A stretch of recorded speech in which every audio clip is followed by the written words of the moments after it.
It is so nice to see this room filled again. Just keep this in mind that this is really how this room should look. But super happy to have all of you here for a great moment where we are having the book launch of this beautiful book called Under Pressure, originated in a symposium in 2016. Equally interesting, but I really look forward to, well, I have seen the book, obviously, but to hear tonight's panel discussion.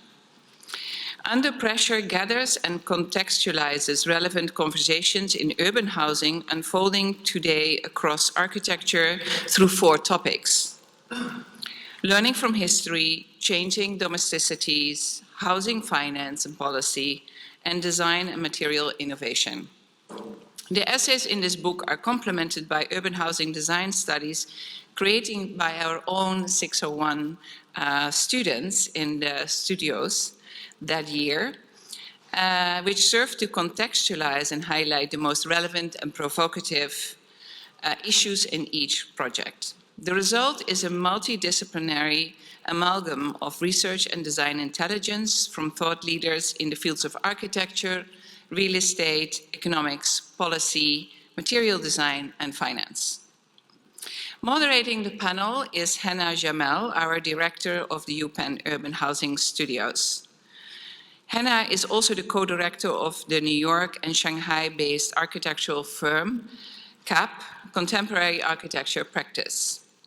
In addition to being an accomplished architect recognized as 50 under 50 innovators in the 21st century, she is also writer and editor, including publications such as Architectural Design, AD's Impact from 2020, and Elegance from 2007. That was co-written by her partner, Ali Rahim. Her latest book, Under Pressure on Urban Housing, was published this year, 2021, by Routledge. Contemporary architecture practice projects have been exhibited extensively at the Museum of Modern Art, New York, in London, Beijing, and the Shanghai Biennales, the Tel Aviv Museum of Art. Actually, we were both there. It was a great show. Performanisms. I think it was called Performanisms, yeah, something like that. And many more that I won't mention, but you can find on their website. They have also won the Architectural Record Design Vanguard Award and were featured in Feiden's 10 by 10 as one of the world's top 100 emerging architects. I also like to welcome tonight's panelists. Lecturer and alum Brian Phillips is the founding principal and creative director of ISA, a design and research office engaged with projects in cities across the country. Laia Mogas-Soldevila is an assistant professor of architecture, also here with us at Penn, and is the co-leader of Dumo Lab, a design research studio focused on developing computational environments, experimental manufacturing techniques, and material practices. Scott Erdy, also teaching here, is the principal of Erdy McHenry Architecture and teaches also the 601 studio. Cliff Pearson, old friend, writer and editor. He was the deputy editor-in-chief and senior editor at Architectural Record for only 26 years, and most recently served as the editorial director of KPF. Kutan Ayata, founding partner of Young and Ayata, was until last year part of UPenn. We still miss him dearly. We rub that in every time we see him. And he's currently an associate professor and the vice chair at UCLA Architecture and Urban Design. I thank you all for joining us here. I will keep this short because a lot of much more interesting things are going to be discussed right here at this panel. So I welcome you all to the book launch and panel discussion. Drinks will be served outside after the event. And of course, keep in mind, we have open house this Monday, virtual open house. So It will be interesting for you guys also to maybe have a look this weekend at what is actually online. You can see quite a bit of the work of your predecessors or your own work, maybe. Thank you so much, everyone, and I invite Hina.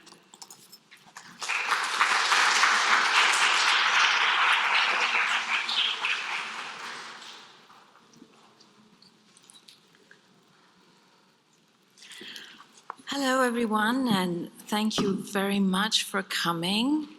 And it's really, really nice to be here, and nice to have a book launch at home, as it were. I want to thank Winka, the chair of the Department of Architecture, both for many years of friendship and also for, I would say, the spark behind this whole endeavor 5 years ago. Regarding if we're doing urban housing studios and the ideas behind it are as compelling, let's think about a symposium to begin to take it out into the world. And that was really a start, and I want to thank you for your support for that, and of course also thank you for the support for the book and the studios themselves. And I'd also like to thank former Dean Marilyn Taylor, who was a very big part of the sponsorship of the symposium and support, as well as, in addition to Dean Fritz Steiner, who had a big hand in supporting the book and the book that we have here today. And I want to make a quick shout out to Hina as well for this really nice organization today and for all your efforts. In the end, we just started texting. It was faster in terms of decisions and so on. But I want to thank you for your efforts. And I want to thank also the book team at Routledge. It was a real team that, whenever Madison and I, the graphic designer for the book, who's here in the audience, whenever we thought it was done, and it was perfect, everything's good, send it out, hit send to London, he would always come back with a list of considerations, queries, just things to think about. And each and every one of them were spot on. And that happened at least 3-4 times, every time. No, it's done, that's it, done, can't get any better. Every time there would be queries coming back. And I have to say that made the book even better in terms of its quality, and I really appreciate that. I want to thank Katie Mcbride, who is here in the audience, who flew in from New Orleans. And she is sort of the version behind version 1.0 when we did the symposium. She was a huge part of putting that together, along with Brian Phillips and Kutan Ayata, which was, I can't believe it was 5 years ago, but she was an incredible, and also in the book itself. I want to thank publicly Madison Green. If you like the graphic design of the book, that's Madison Green. She is an alumni of the Weitzman School, an extraordinary designer, and I've loved our collaboration in thinking through how both the work, the student work, and the ideas come together in a flawless graphic continuum, and I think that your work is highly appreciated and is really, truly wonderful. I want to thank, from CAP, here today, Caleb White, I see, and Patrick Monti, and also Leon Coe. I don't see Leon, but if he's here, there he is, yes. Goodness, I mean, an extraordinary in organization and almost like an assassin in terms of getting things in terms of streamlining and precision. So I want to thank him for all his efforts on the book as well. The contributors, it's been a real pleasure working with all 15 contributors, 14 contributors, and it was during COVID that working with each of, it was a deep dive into the essays, into the topics that in some cases took us deep into the night in terms of those conversations. And I appreciate all the 5 contributors who are joining us here today, and those conversations, and also with all the other contributors in the book.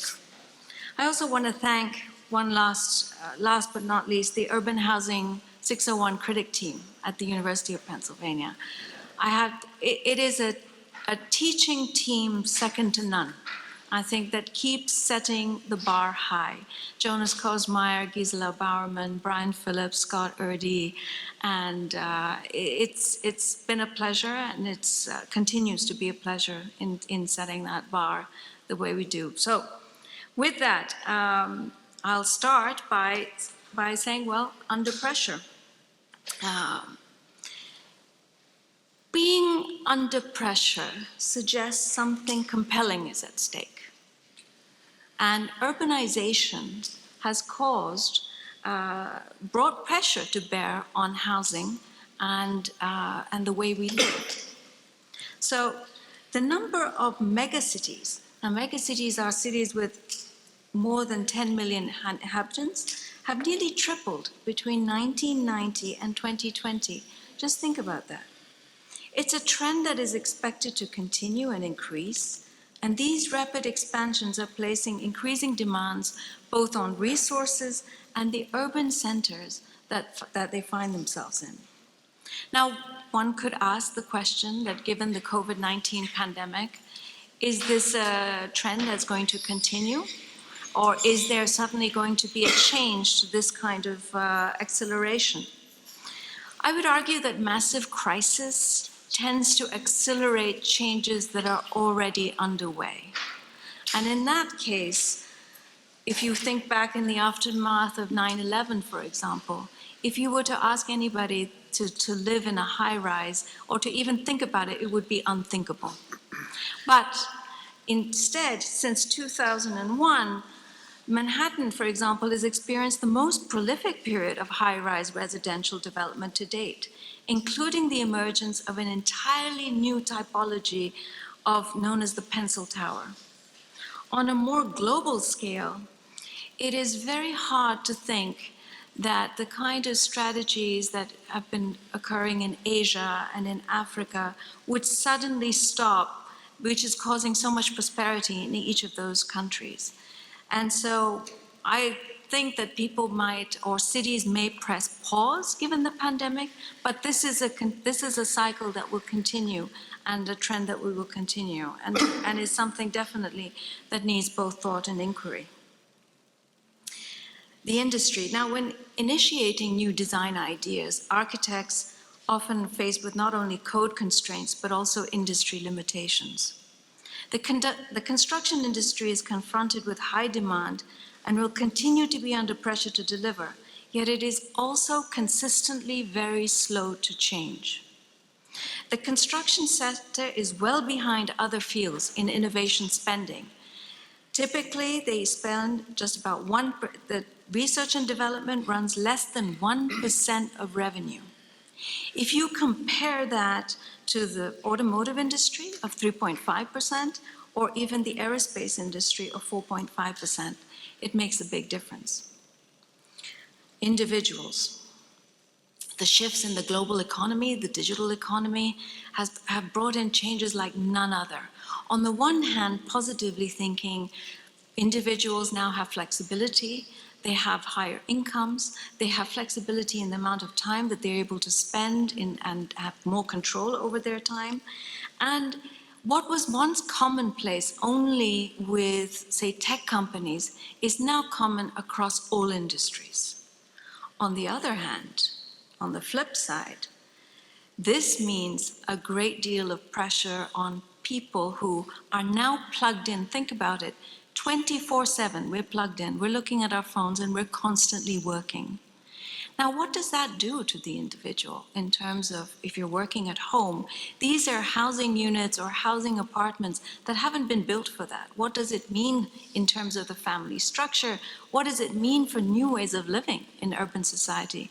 All of these are the housing apartments and the way we live have not been built to sort of take on these changes. Now, these shifts underscore that while cities are expanding, their needs and the way they function at both local and global levels are simultaneously changing. Now, this process, looking at all these pressures, needs more than just policy to guide it. Cities that just rely on policy to navigate these changes will fracture under the pressures of urbanization. What it requires is an imaginative way of reconfiguring existing systems and inaugurating new ones. But too long, there's been, particularly on the topic of urban housing, there's been a distance between policymakers, developers, economists, and architects. And what we are suggesting is that what is needed really is a more multifaceted approach to allow for vision and also for unique approaches and innovation, particularly to begin to, within this context of future ways of living in contemporary society. So, how does one bring people who do not normally talk on the topic of urban housing, that is, policymakers, together with other ones in productive conversation? To do that, in 2016, here at the Weitzman School, we assembled a symposium titled Under Pressure. And the goal there, so this was a symposium, as I mentioned, was organized by myself, by Brian Phillips, Kutan Ayata, and Katie Mcbride, that the goal was to bring together those individuals into a productive conversation. And the result was illuminating in terms of the kind of conversations that were had. So here's an example of one panel where, more closer to me as a historian, Barry Bergdahl, also the former chief curator at the Museum of Modern Art, an architect, Patrick Schumacher of the Architects, a developer, Martha Kelly from Goldman Sachs, Mark Willis from the Furman Center, an economist and also policy, and Chris Sharples from Shop Architects. This was a conversation for the first time to sort of look at these topics and begin to see what can be achieved from a productive conversation, particularly in terms of innovation and new ideas for solving some of these complex problems, and where architects can have agency. So this dialogue was the basis for the book, Under Pressure. And of course, when architects and designers start designing a book, you also want to take on the design, that there's an object to it, that there's a beauty to it. And there's a project by Weitzman alumni Andre Stiles, this is his project, that seemed, to me, to be the perfect sort of idea of silos, of pressures.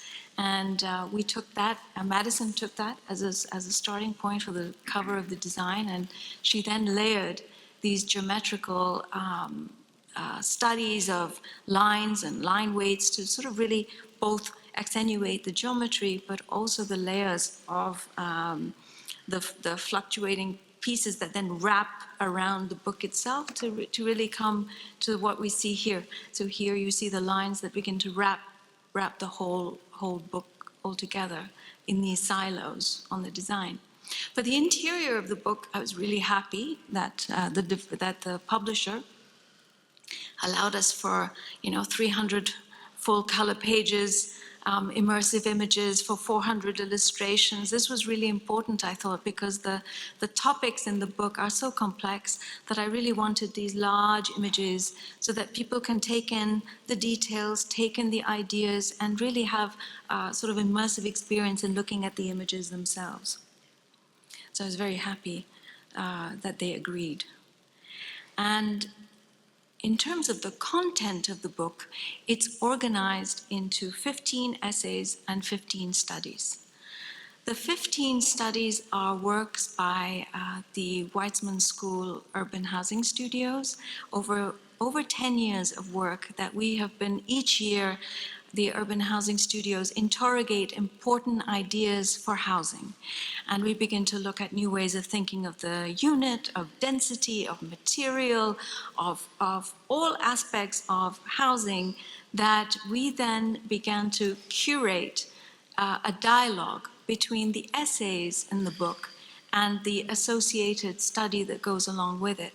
And so, again, within the book itself, there's a dialogue between the essays and the studies and the student work. And the student work really provides a visualization of some of the ideas in the essays themselves. The book itself, in terms of content, is organized into 4 distinct sections, as Winka mentioned a little bit earlier, learning from history takes on a fresh look at architectural examples from the near and distant past, both for their recognized and latent potential in shaping housing design visions. Sometimes when you look at housing examples from the past, there may have been ideas that were not possible then, but now looking at them through fresh eyes, it may now be that the time has come. So that's the first section. Changing Domesticities recognizes that people's living patterns are out of sync with past housing design precedents and examines pressures on the housing unit and the individual onset paradigm shifts in domesticity. This is an important shift that's happening in our time, where we are now living, traveling in a way that we never did before in this very plugged-in 24/7 life that we're now living in. Housing finance and policy provides an overview of current and future challenges cities face in meeting housing demands as it relates to economic pressure, with an emphasis on locating domains of greatest agency, influence, and effectiveness for architecture and design and designers. This is very important. Where does an architect have agency, and how can one define it, particularly in these new economic models? And that's what this section does a deep dive in. Design and material innovation highlights architects who are developing innovative housing designs by experimenting and speculating with new materials, housing unit configurations, fabrication and construction methods, and building concepts that respond to a variety of pressures upon housing at the scale of architecture itself. Together, the essays and studies offer a multidisciplinary amalgam of thought, research, and design intelligence, and more importantly, a unique rethinking of contemporary urban housing under pressure. So, with that introduction, Winka did a wonderful job of introducing our panelists. But these are their longer bios are in the book, which are at the front there, which I've managed to get everyone a very good price for today. Oh, today only, I should say. They asked me to say that. And, what we're going to do now is I'm going to invite the contributors to just spend 5 minutes to tell us about their contributions to the book. And after that, we'll have a conversation, and then I will open it up to all of you as well. Okay, so with that, I will hand it to Brian Phillips. Oh, okay.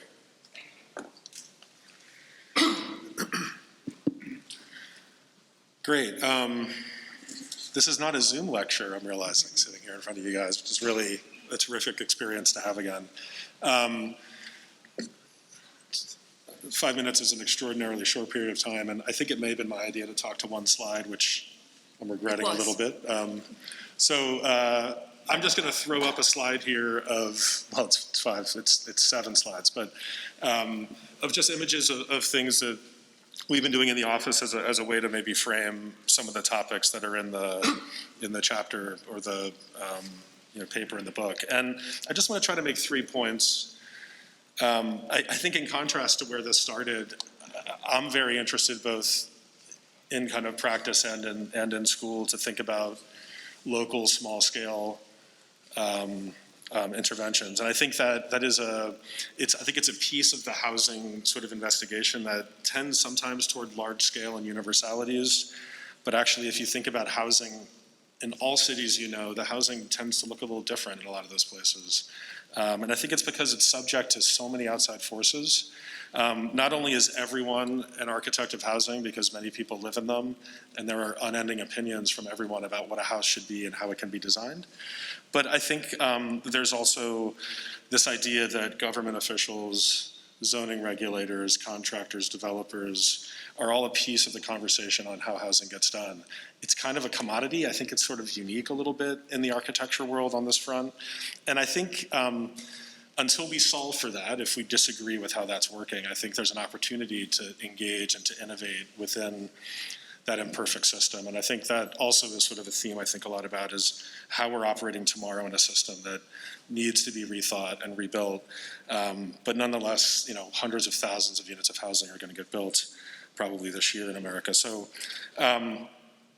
So I think that's the first point I wanted to make, is the value of the local and this idea that practice can kind of really sort of dive into that scale, and I think unearth possibilities that can be difficult to see at the kind of top level.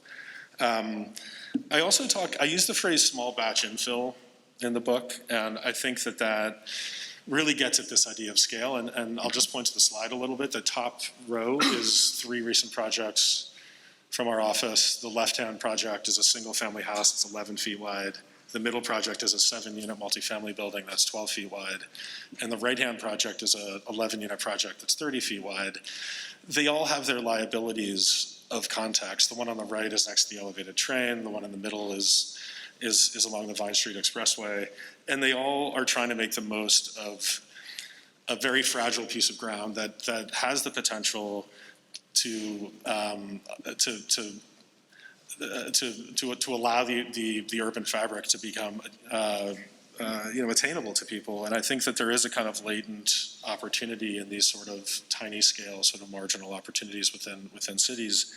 And I think that's something for us to really sort of take seriously, and I think is going to be a big, I think substantial opportunity for practice, but also I think for students as they're thinking about the way they confront housing, that the big and the small are extremely valuable. And I think also back to this idea of forces, really being able to kind of engage with those inputs and to think about the sort of research that that's able to define what the possibilities are for a project. Lastly, because I'm sure I'm at 3 or 4 minutes by now, I want to talk about the bottom row. And I do want to talk just a bit about this idea of beyond architecture, which I think is maybe more of a mandate with housing than anything else. And this idea of research, I agree, is a big issue in the profession and how we tackle problems. And I think that research can be both hard and soft. And I just want to share a soft research endeavor that I think really parallels some of the ways that we like to do research in studio, which is to cast a wide net and to talk to people and to ask questions. And to maybe look at too much information before you figure out maybe what the problem is at hand. And so the bottom row here is a grant we had a couple of years ago called Row House Workshop. And so while on the one hand, we're trying to figure out how we can think about a future that's not just row houses, right? That we can add density to Philadelphia and we can think about new sort of modes of living. We are also wanting to know what the DNA is. And man, it seems so simple, but it's remarkable how complicated it is. We had 4 dinners with 4 different blocks and talked to people about how they came to live on the block, what some of their sort of preferred spaces are in their homes. We thought a lot about the row house block structure with how houses add up to a kind of community. And you guys that are in Philadelphia know that it's a pretty extraordinary example of sort of public-facing, private sort of front doors and the role of the stoop and the sidewalk. And so this exhibition, which took these 4 dinners and converted them into this sort of 4 shipping container exhibit where we created a totem. You see that in the 3rd image from the left, included a recipe box. People brought objects to a kind of time capsule confessional that we took videos of. There was an Apple Music playlist that represented their block party. You could really immerse yourselves in this incredible social fabric of the block while all the houses kind of look the same. And so I think just to close this, I just want to advocate for a kind of the value of small, the value of really engaging with how big impacts can happen in sort of multiples, but also I think really understanding what's happening on the ground and engaging people in their domestic lives and really using that to kind of feed back into the work we do as designers. That's all I have. That's good. Good, okay. Yep. Thank you. Yeah.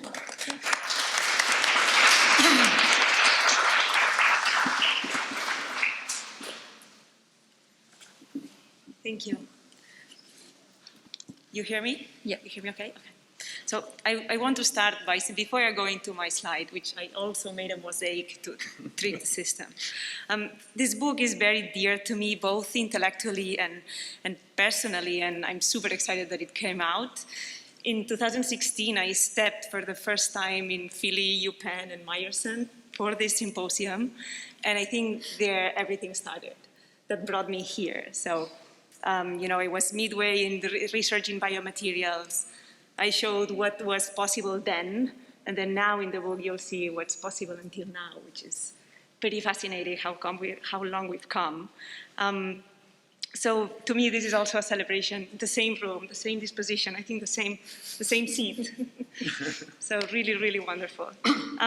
In my chapter, you'll see, as I said, it collects. Oh no! Now I pressed twice. We're good.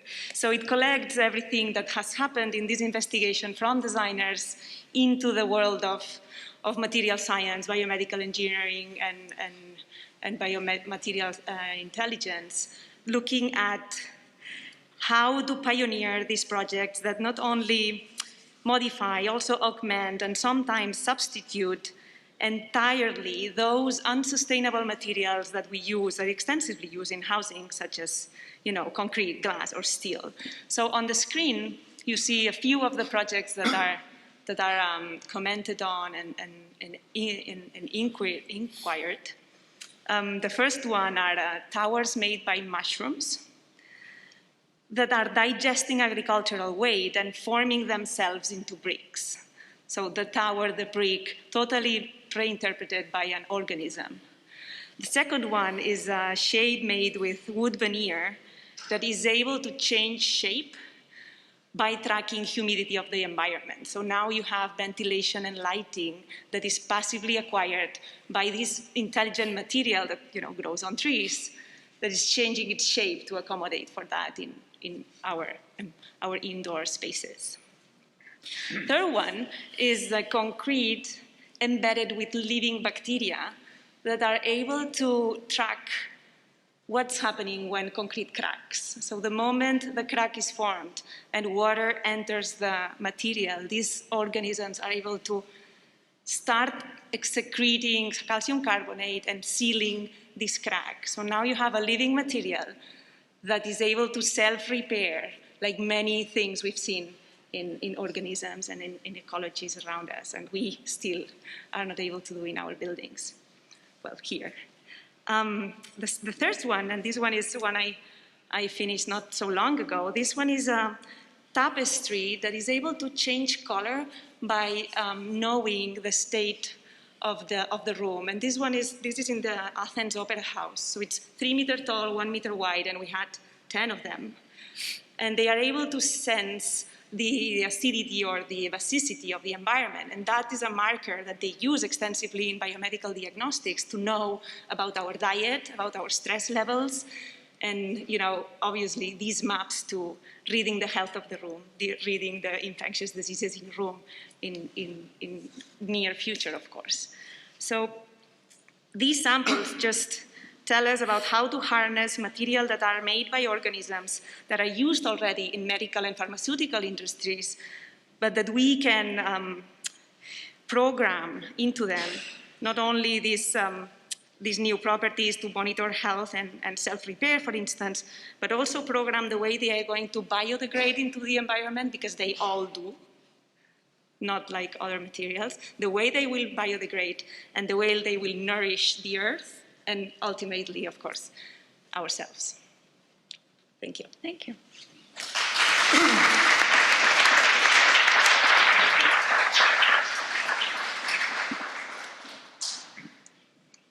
Great stuff. Thank you. Thank you. I'd first like to thank Hina for inviting me to contribute to the book. It's a great opportunity to talk about some of the research that we're doing both in the studio here at Penn, but also in our office. We do a fair amount of agricultural work in our office. And we had a symposium a couple years ago called Agritecture, and it talked about ways that we can look at agriculture as part of a system that is both urban and part of the living cycle that we participate in. So it led to this idea of this notion of living off the land, which is this idea of we can get off the land, we can preserve it for natural growth. And this is a project in Birmingham, England. In the top left corner, you see how this is a diagram that sort of talks about how cities grow within the fields, or they grow within the natural landscape. And as they expand, they subsume all of the land around them, and how we have to see an opportunity to really think about the incorporation of architecture and the growing of food. Right now, cities are under tremendous pressure, systems are under tremendous pressure, people are under tremendous pressure, and right now you can see with our supply chain problems now, this idea of getting things from one place to another causes a tremendous amount of carbon to go into the environment. And if we can bring the food that we eat closer to our cities, and ideally, if we can put the food in the buildings that we live in, you can really create a system that, this is one slide too, by the way. So just like housing, you know, you're always trying to pack more in. But in this project, we're really investigating how you can incorporate through these winter gardens the ability to grow food in the building so that you can really actually create a system that incorporates housing, employment, and also food production all in one thing. So this particular project has a unique green terracotta facade that sits in the middle of an otherwise somewhat dreary portion of Birmingham, England, just near the Bull Run Market. But the thing that we try to investigate both in our studios, so if you get a chance to come upstairs on the second floor at some point, please do. But this idea about how to think about taking the link out that puts us so far away from the things that we need and the things that we use. So the notion of living off the land is if we can actually free up the land to go back to its natural state or rewild that land can go back to its point of absorbing carbon. When we drive through the countryside, you see these vast expanses of farm fields. We all think about those as being these bucolic, great environments, but all of those plants have a very low biomass, and that low biomass cannot absorb as much carbon as a hardwood forest.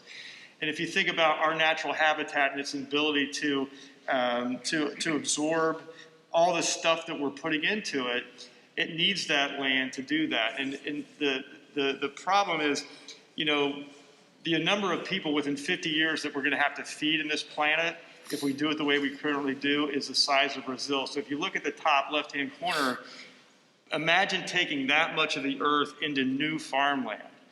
And it's a really desperate situation that we need to all address. So if we can, one, live off the land, get off the land, build vertically in cities for a more dense configuration of housing, that's one aspect of that, but also the idea of urban agriculture that can really bring it into the city and actually short-circuit the supply chain, right? So I think that right now we're seeing it with some of our, you know, Amazon products that we want or some of the building materials that we need. Every architect here that's doing a project understands the tremendous pressure on pricing right now. So the idea of taking that factor out in terms of how we feed our cities is what we do. So we do a fair amount of research. We're doing over an acre research greenhouse right now at Ohio State. Kevin Ayers, who's here with us, is the project architect on that, where it's oddly enough, we're studying ways that you can grow plants in a very high CO2 environment.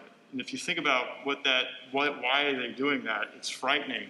So I think all of us can do our part in terms of thinking about this. We have a couple of projects that are trying to do this in a way as a demonstration, a project here in Philadelphia where we actually have a grocery store on the ground floor and a community garden on the roof. So imagine a community garden which you can have in the suburbs, in the city, where people can start to grow their own vegetables as a demonstration, right, to this idea that brings really nature back into the city in a way that can actually free up the surrounding environment. So that's some of the interests that we have, and I invite you to read the chapter in the book and think about these things and ask questions and challenge the thought further. So, Cliff, I think you're up. Thank you very much.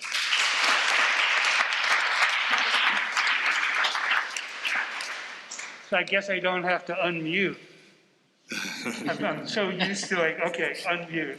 But it's nice to actually be in a real live situation, addressing human beings who are actually here in person, not just virtually. So I appreciate everyone who's organized this and pulled it together. I think Johanna and Winka. Anyway, my chapter was looking at not just housing, but the people who live in the housing and how that's changed over the last 30, 40, 50 years.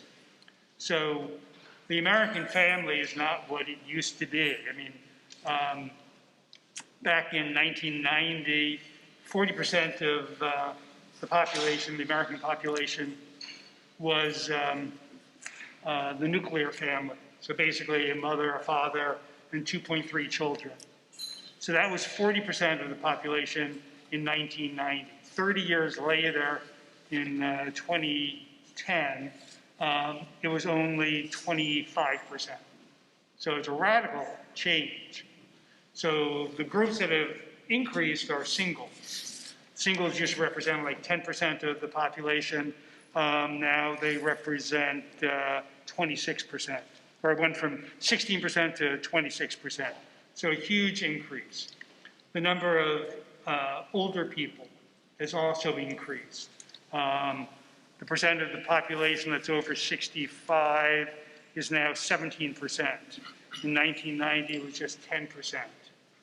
So we're seeing radical changes in the demographics of the people who are living in our cities, and that means that the housing has to change. Plus, attitudes are changing. With the sharing economy, people, especially younger people, don't feel like they have to own everything. So it used to be home ownership was the goal of most families. Now a lot of people are saying, no, I would rather rent for a couple of years, maybe move somewhere else, change my living accommodations on a regular basis. So there's more mobility and less ownership. So this changes the whole financial underpinning and infrastructure for housing. But it also creates all sorts of new opportunities. So the single-family house aimed at the nuclear family with 2.3 children and mother and a father is now not the only prototype for housing in America. So we're seeing developers and even small groups of individuals coming together, creating co-housing projects where 8 or 10 or 12 or 14 non-related people say, let's live together either in one building or a small group of buildings, and we'll share certain functions. So there'll be a big kitchen and a large dining area where 3 or 4 times a week we can all eat together. We don't need giant apartments for each of us. And this is a change not only in the households, but obviously in the spatial relationships of the people living in the buildings. So the market hasn't quite caught up with the realities of the demographic changes. But this is an opportunity for architects to rethink the sort of places that we live in. You're seeing more intergenerational housing projects where people of different age groups are living together. So, if I'm 23 years old, and I can't afford much, maybe I live in a housing project where there's a bunch of older people who will actually partially subsidize me living with them.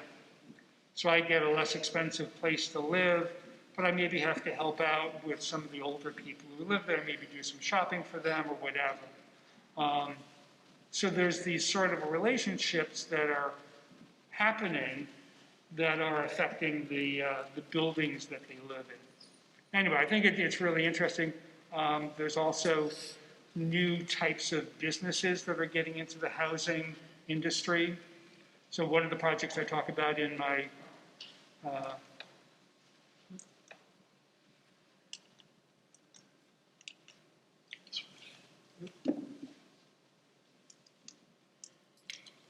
anyway, so actually this is a micro housing project in South Korea that was designed by a firm called SSD. A woman named Jin-hee Park did it. And I think there are 14 units, and each unit is only 120 square feet. So really, really small. But what they have is a lot of amenities. There's a cafe and a theater down in the basement that you can see. And surrounding each of the units is what Jin-hee refers to as tapioca space. So it's sort of like tapioca pearls that are sort of squishy and translucent. The spaces around each of the units is sort of squishy and translucent. and they're shared spaces. So it's both circulation, but also socializing space. Another project that I show in the chapter was actually developed by the car company Mini, as in Mini Coopers. And they actually did basically a co-housing type project in Shanghai, in the Jing'an neighborhood. And the idea is that people might only be there for a few months. Small units, a lot of shared spaces, a lot of shared amenities.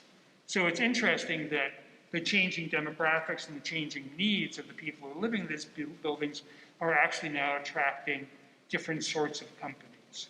So it's a whole new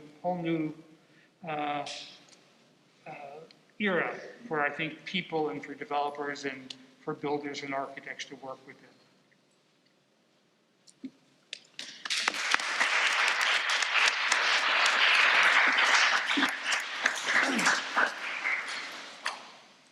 All right. Thank you very much for inviting me back home. It's great to be amongst friends. It's great to be at a school where I really learned to be a better teacher. And I think that's mostly to the colleagues that I taught together with, but also the students who are really incredible. I do have one slide, I think, and one slide only. 5 years ago, I think I was also sitting in this chair, exactly. And I introduced the last portion of the symposium called Speculations, in which the kind of framing of the polemic was the architect as part of a chain of bureaucracy that can only interfere in the city, like building at a time. With the departure from the welfare state in the last century and us having to work on smaller and smaller and smaller projects that would have any kind of architectural value. At the same time, that fall semester, I think I completely changed the way I was teaching housing from maybe project models that relied on single building interventions to something else, perhaps in search of a collective effort that would build worlds with the understanding, as I think displayed today here, or also in the book, that there is no single way of practicing architecture. There are multiple views in the way we react to the world, and we collectively build the cities. It's at best as a mosaic of different attitudes. I think it's important to talk about pedagogy within the walls of an academic institution to maybe contemplate how housing can be taught, in what ways it can be contemplated. I think for me that shift was incredibly productive. It was maybe a shift that fully incorporated by representational interests and that I was developing within parafictional objects in the seminar within the bounds of the studio. And in some way, kind of research came full circle that dealt with questions of realism into the ways in which how they could be implemented within a specific architectural project. The way these studios were arranged ran a sequence of four. Three of them imagined the future of Stuyvesant Town in New York. And the last one, before my departure, was the reimagination of the roundhouses in Moscow that was built for the Olympics in Moscow. 5 of them to symbolize the rings, but they only had budget for 2, so 2 circles. And the kind of interest came from to imagine futures through the failures of the past, not to bracket kind of architectural ambitions within the heat of the moment as a reaction to the current events, but to really imagine it as a continuation of a discursive inquiry that could span the last 50, 100 years and maybe the future 50 years. So the text that I contributed here really speaks to that point of imagining perhaps ourselves speculatively outside of this very moment and thinking the value of architecture, its cultural value, its eventual value, expected, unexpected, in a different kind of time frame. Architecture is slow, and I think when I wrote this first essay, Hannah's reaction was, "Oh, you think architects are useless?" Reading it, it might sound that way, but I do think it's a moment for us to reposition where our usefulness lies. And that's a very critical thing to figure out at this moment in time. That's all I have.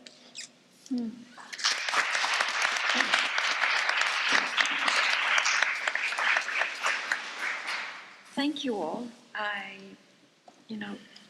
Both for your contributions in the book and also the really great summaries of the contributions in the book. I just thought I would start with a few questions to the panel before I open it up to the audience. And one of the things, since the book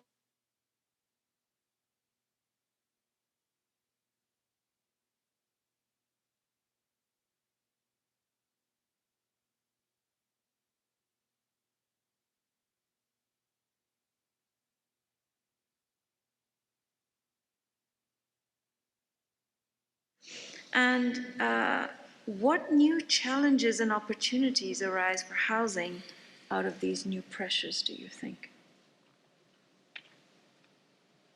Well, I think in some ways the pandemic has pushed the pause button on the world, which is really pretty amazing. That if you had told me that basically everything would stop and go virtual for 20 months or 22 months or 24 months, I would have thought you were crazy. Now, obviously, the world didn't stop, but it, in some ways, was an opportunity for us to look at everything in a different way. So there are people who are deciding, I don't want that job anymore, which is something that employers now have to deal with. That, you know what, that, you know, the working conditions that I used to have and the pay that I used to get, it ain't worth it. So people are making different sorts of decisions than they did 2 years ago.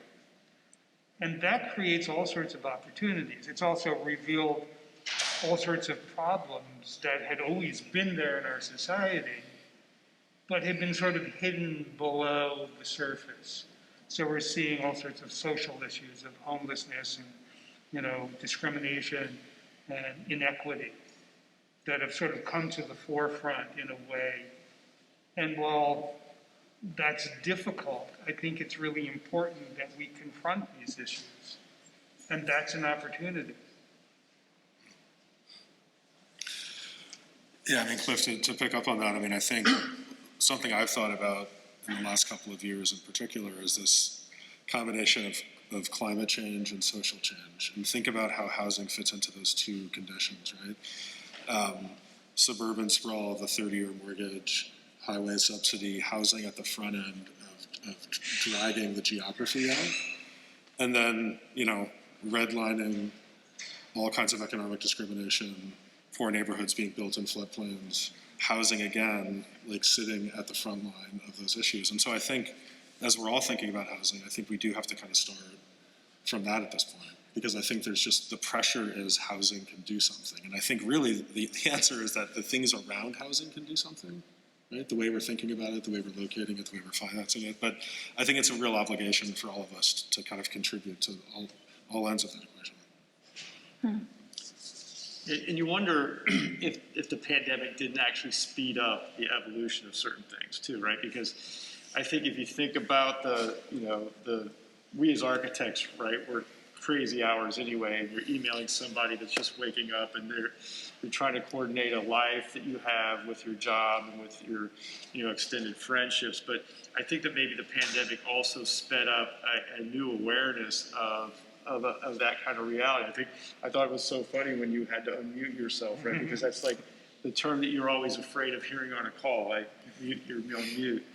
But the idea of how we work and how we live, I think, is changing. And I think that that right now, that all of the things that we see right now with our supply chain issues are not because of capacity or people, or that it's really because of this changing lifestyle that you touched on, right? How people are thinking differently about these things. I think it's a tremendous opportunity to reimagine how we live, right? This idea of commuting an hour and a half to where you work. I've got 4 kids, and 3 of them work where they don't live, right? So it's an interesting thing about how we can think about new models of housing that actually have a different type of amenity, and not amenity like the pool, an amenity like how we work and live, and there's that boundary. I mean, for me, one of the most fun times I had was when I quit my job at a big corporate firm and started the office in the dining room as my 3rd kid was born 20 days later. So you think about, like, that sounds like crazy, but it's this idea about being able to blend your life in a way that you've never been able to do before. And I think that this idea of communication and the way we have meetings, we all know each other a little differently now, because you see a kid running around behind them, or you see the place they live in, that image that I think you had up, Hina, about people working from home. I remember stepping on those Legos with my bare feet. So all these things are aspects of how we're changing the way we live. And I do think housing can be a real part of that, and understanding the relationship of housing and work, and in my case, food production. I think that's everyone needs a place to live, right? And the very nature, what all of you are suggesting is that the very nature of it is now in question in terms of how it can deliver, right, for new ways of living. Before I go to my next question, I just want to ask Laia, not to put you on the spot or anything like that, but I totally agree that a crisis will speed up changes that are already underway. And is this an opportunity that you're seeing, like you talked about, materials, and the homes now? You talked about materials that can, and in your article you also talk about materials that can clean the environment, right? That could never go any further because of code restrictions and fire laws, and that are insurmountable, right, by the construction industry. Are you seeing today, given the last 2 years, any change on that front? Right. The same way we all learned how to, and change the regulation for how to eat together outside. Suddenly we appreciate that, and how the city has changed for that, to allow that. I've seen more interest in funding, for instance, of materials that breathe, materials that allow permanent ventilation, the house that is not cut from the outside air, that allows this filtration that we were all so afraid of. Materials that are able to sense the health of the environment, as I showed, that are able to really colorimetrically tell us, feel the health of us and of the places we live in.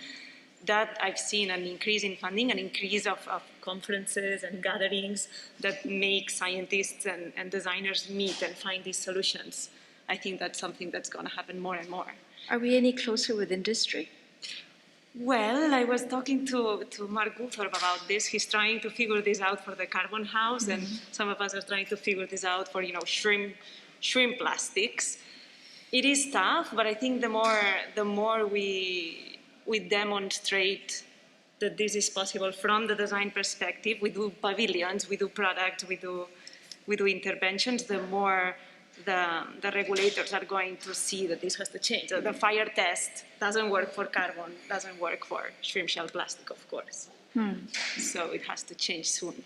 Well, what you're leading towards is that, whereas housing is unique in that it does interface with so many different disparate forces and stakeholders, right? I mean, there's developers, there's banks, there's public officials, there's regulators, there's local communities, among many, many, many others. And now, Kutan seemed to continue to paint a little bit of a dire picture on sort of the role or the agency of an architect. But I do want to open that as a question in terms of where do you see an architect's agency in this picture? Now, Kutan might say there's no agency at all, but it's very clear to me the agency lies in design. I think the kind of collective effort here, however diverse in its ambitions and its aesthetics and its interests, in the book, by the invited guests, by the studio directors, doesn't point to rhetoric only. It points to evidence which is embodied in specific architectural propositions. So the agency lies in design. I guess what I'm trying to point to is if we play the current pressures in a different time frame that deviates from this moment, we can be more influential. I think in some way, like the pressures are always escaping our well intentions, and we can never catch up with the low speed of realization of architecture and the bureaucracy around which, that strangles our efforts. In 5 years, so much has changed. Mm-hmm. Our positions from 5 years ago cannot hold. Yet we probably have buildings under construction from 5 years ago responding to a certain specific condition that we idealized, explored in the bounds of the school, micro-housing, shared housing. I mean, the word shared, like we're not sharing anything, right? I guess maybe it's kind of the valuation of where we put our efforts and how we frame the world that I'm pointing to that can operate at a different time frame. And don't mean to come across as a nihilistic person that we are useless. On the contrary, I think we are. But I think maybe not in the way we imagine we are, or maybe not in the way we give ourselves power to. Maybe our power lies in a different place. And I'm excited about that. It's not that I'm saying, don't design, this is the end game. I'm absolutely excited about that speculation. No, I'd like to open up to any other thoughts on where you think there's an architecture agency among all these stakeholders. I mean, just to follow up, Kutan, I mean, my only mild concern about what you said is just what design means, right? Like, I would define it slightly more broadly, and I think, I'm not sure, but I would just say that I think a broad definition of design is important, because I can't tell you how many times I've been in a room with lawyers and bankers and government officials clearly having a positive impact on the point of departure for design, meaning you've set up a condition that's probably going to, now I'm going narrow on design, right? The design opportunities resulting from the parameters that you help to shape can really put the project in a great position to be better and more impactful. Mm-hmm. So I would just, continue to advocate for the idea that architects should be nosy and determined and go after whatever positive levers they can throw in any project sequence. Yeah, and I would encourage students, like you students in school, right? This is the time where you can actually exercise those muscles about influence, because right now you have a very understanding client base. You have unlimited budgets. You have no supply chain problems. You have, no real grasp or understanding or responsibility for program. Codes, yes. But this is a chance to really think about shaping like a neighborhood, like we're doing the housing projects in the studio. And we call upon the students to really think about how you're shaping the neighborhood. What is the impact, not on your block even, but the blocks around it, the surrounding blocks? How does the city see your project, right? And what are those lessons? Because to Brian's point, that's exactly the way we want others to think about design.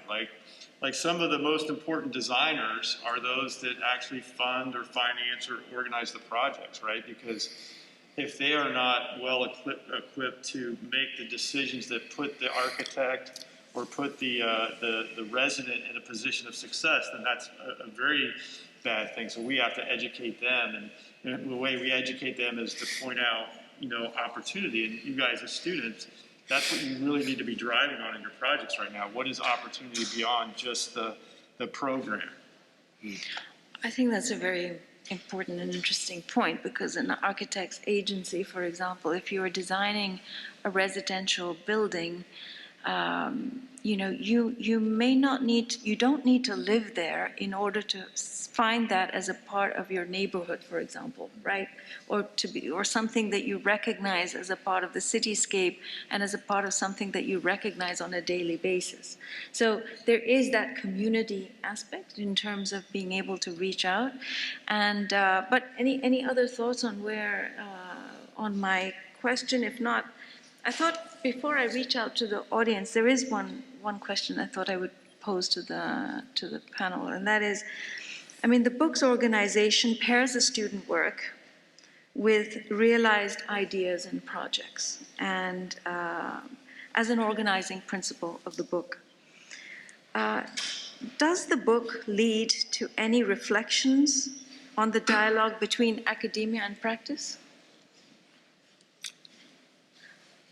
I mean, one thought I'm having, and to follow up on Scott's comment, I really, thinking back to my studio last fall, and it's a regret that I didn't ask each student to identify the person in city government they want to go share an idea with to potentially change a regulatory or misperception in maybe what's happening with housing development.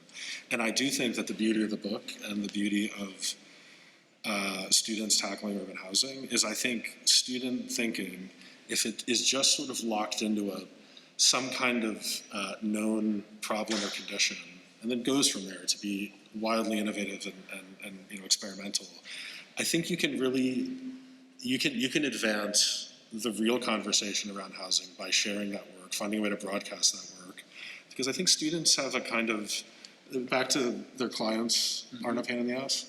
I think that there's a kind of acceptance. Like, some people will see student work as like, oh, like, what can I learn from this? I think there's a way for student work to really open eyes and really pry into conversations that challenge a lot of what people assume. And I think there's just been no time like right now, because people are really hungry. They're looking for new answers. They're looking for new questions to ask. There's a lot of openness about, I think, what can happen. So I would just really encourage students to think about their work as always having a place in the larger conversation of not just practice, but the way cities are being built. And housing is such an easy thing to start talking about because there's just so many dimensions to it. Yeah, and our studios in the 600, the second year, is looking at public common space, right? What is that? I think that the definition even of that has a lot to do with the solution, right? Because that's how we define that. And so, if you think about the opportunity for placemaking in a project, right? So, a number of our projects that have, I think, very highly socially interactive layouts and outdoor public space have only come about because of a tricking of the developer in many cases. And Northern Liberties, the piazza, that public space on the inside, right, was his idea of Rome. But the idea of a skip stop, which densifies people inside the building in a quarter, in a space that's usually very empty, those ideas, you have to be super clever about problem solving in a way that they see as like, what's in it for me, right? Like, this is great, I can save all this money, I can do all these things.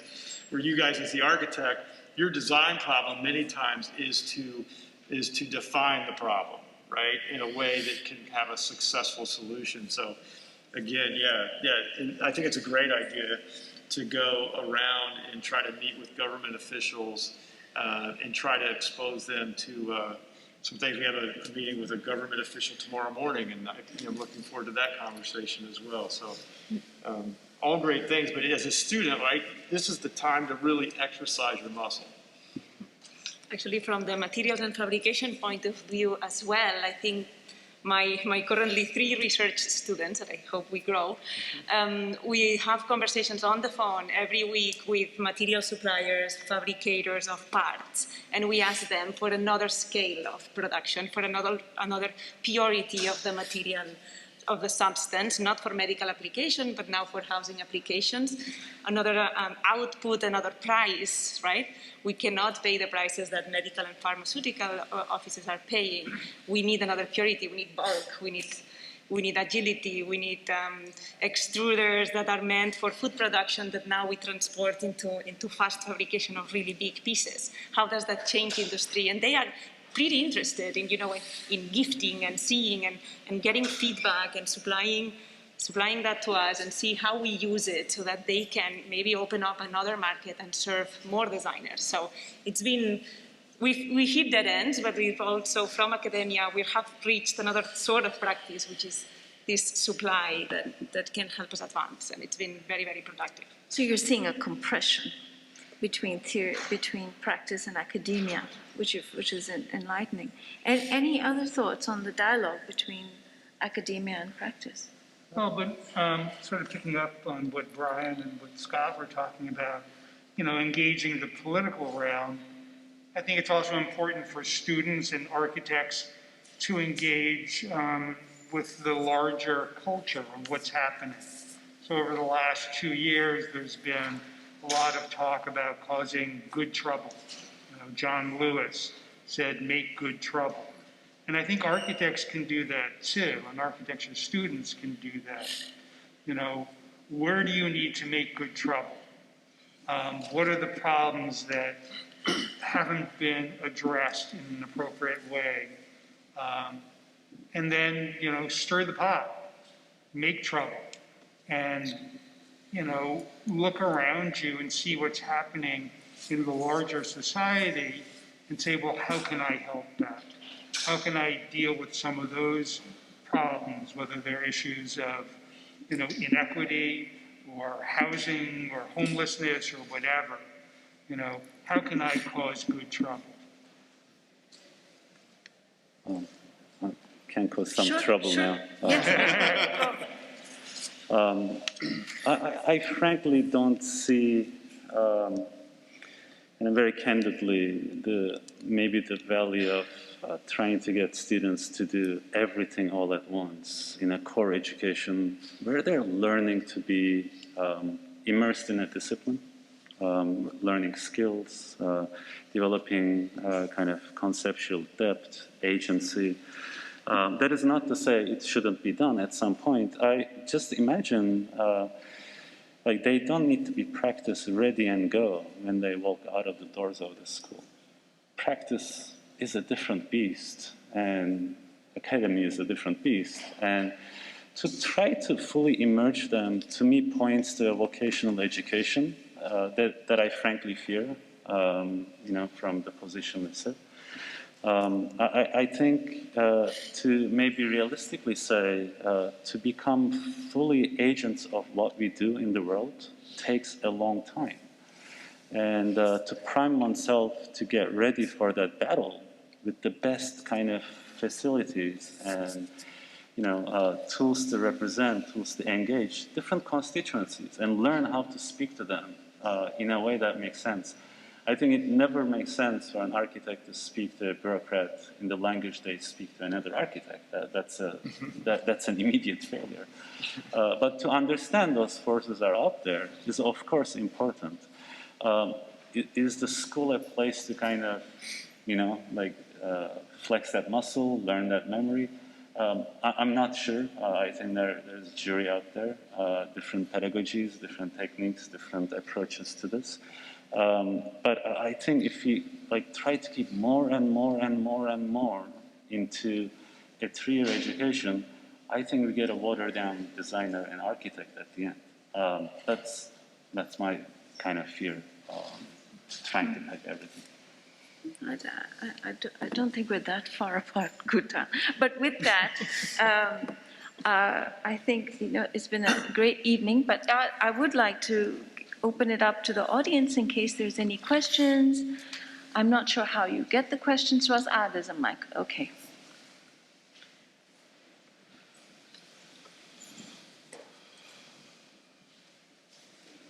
Any questions for anyone on the panel or the panel?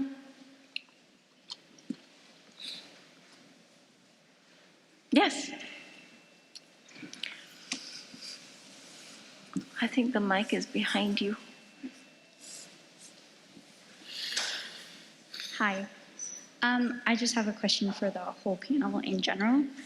if you're seeing that the engagement of the community is important through reaching out to local government and officials can begin to influence your design and your duty as an architect or designer, how would you begin to balance out the needs of the actual people of a community? And by extent, what is your role in terms of who you're advocating towards when designing housing? Because I know some of you mentioned that you went and talked to people and what community official may want, a luxury building. The community may say, no, we need grocery stores. How do you begin to balance that? And who are you advocating towards, and how do you find that balance? Would you like to address that? I think he's speaking to yours. It's a big question. Maybe just to answer it kind of directly and in a local way, right? Philadelphia is a funny city. Its zoning code actually allows a lot of things to happen with no community input. And when they rewrote their zoning code 10 years ago, the idea was the city needed development. So I think that one of the things that's happening here is the need for architects to actually bridge that gap where there's many projects that are not obliged to have enough process.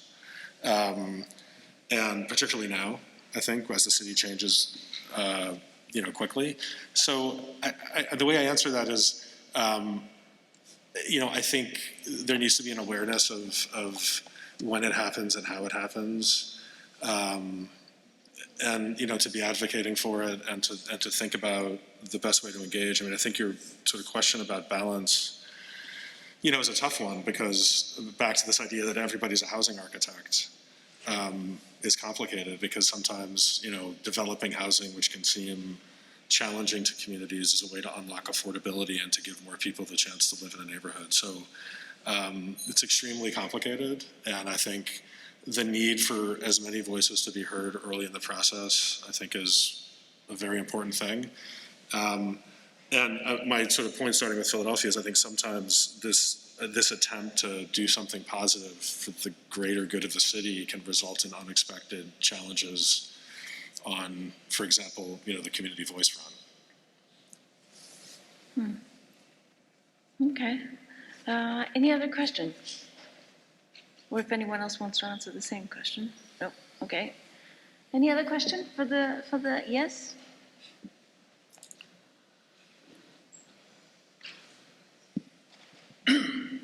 So I think this question probably has two standpoints, both in educational practice, but also in firm practice. But my question is primarily in relation to kind of the dominance that design build style firms have in housing, especially in low income neighborhoods.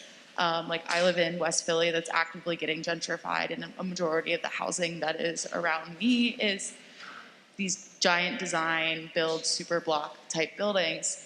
And all of the actual architecture designed by people with architecture degrees are like designed by firms with people who had time to invest design development into the project, is kind of all, more in Rittenhouse Square, downtown Philadelphia. And I guess my question is, like, how do you make design by architects more accessible, both in terms of program, but also dissemination of the architecture, so that people who aren't in that neighborhood or able to live in that building can actually gain its benefits?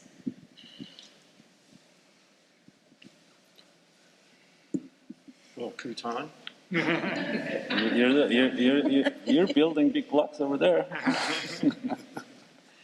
Design build.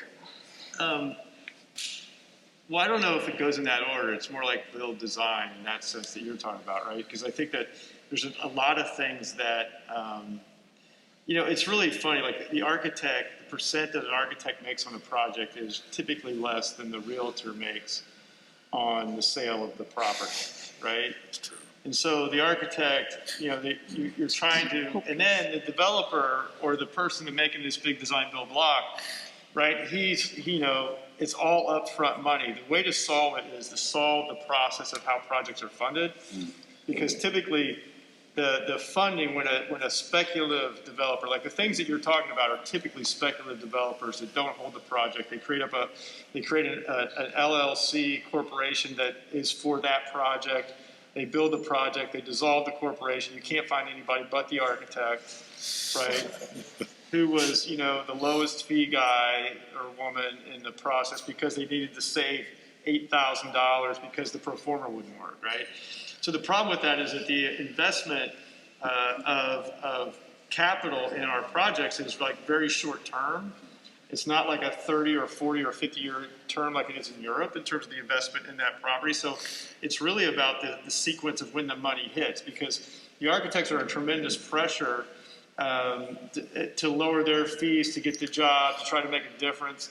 The problem is that that money is then not refunded or actually funded to the developer until they have the sale, right? Or they get approval or zoning approval. So a lot of times, what's I think hilarious when you know, developers come to an architect and they say, well, we just, you know, we can't pay you till we get approval or this or that because they want you to be their bank, right? So there's a lot of problems, and I think probably the development world sees the design build thing as a way of short-circuiting even a very terrible process we have right now, right? So they know what they like. They don't need to listen to your whole architect speak about why materials are important, you know. What's important is selling rents, right? So I think that that's the short circuit of that. But I do think that the community aspect of that, and I think that we should sort of unpack Kutan's reaction about what you learn in school, because I think there's a lot to that, and I think that the specifics of what we were both talking about I think would be important to understand. But the idea that we have community groups based on, like in Philadelphia, Civic Design Review is a stopgap in many ways to some of that stuff happening. And I think that you or everybody should get involved in our community design review group. The project that we did at Piazza and Northern Liberties was only the result of that sort of fundamental community group. Wouldn't give this guy a letter that said, like, yeah, we're all on board. You're welcome. Right? Quick question. This is and you know, it's funny because, like, you know, Brian and I have known each other for a long time, and our past sort of done it. It was because of people like Brian that were like just harassing this developer to the point where he's like on and on spending money on his lawyers, all that stuff. Like, what do you want me to do? And what did you ask? What did you tell him they wanted to do? I said hire Scott Erdy. Yeah, there you go. That's all you got to do to solve all these problems. No, I'm just kidding about that. But my point is, like, you guys as a community, as a community can demand more out of the projects, right? Because, you know, your council person or whatever, they have, you know, voters and constituents, and I think it's about voicing, it's about listening. And I think the biggest part about the memory, the muscle I want you to exercise is the listening part, listening to the site, listening to the environment, listening to the community, listening to its history, right? Those things will help that. So hopefully I at least distract you away from your question enough to think it was answered. Do you feel, you know, of projects you're on or others where kind of a general consensus of the community resulted in bad architecture? Like it's just a bad project, or is, you know, just consensus equals great architecture? No. Well, there's never consensus. Like, I've never seen that happen. But there's inputs, and there's a certain number of people feel they've been heard and are disappointed, and a certain number of people feel have been heard and the project was changed. And a certain number of people liked it where it started and are disappointed that it didn't go through as originally conceived. Sure.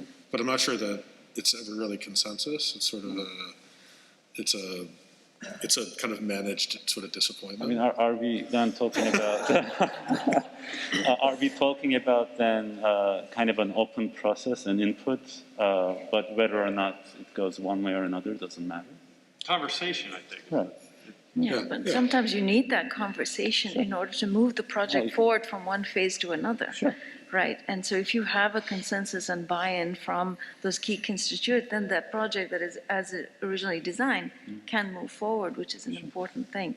That being said, we could continue. I mean, as you can see, we can continue all evening and through till late. But that being said, I would love to invite all of you to, there's a reception outside. There's books also here if you would like to purchase. And but more than anything else, thank you very much for joining us this evening.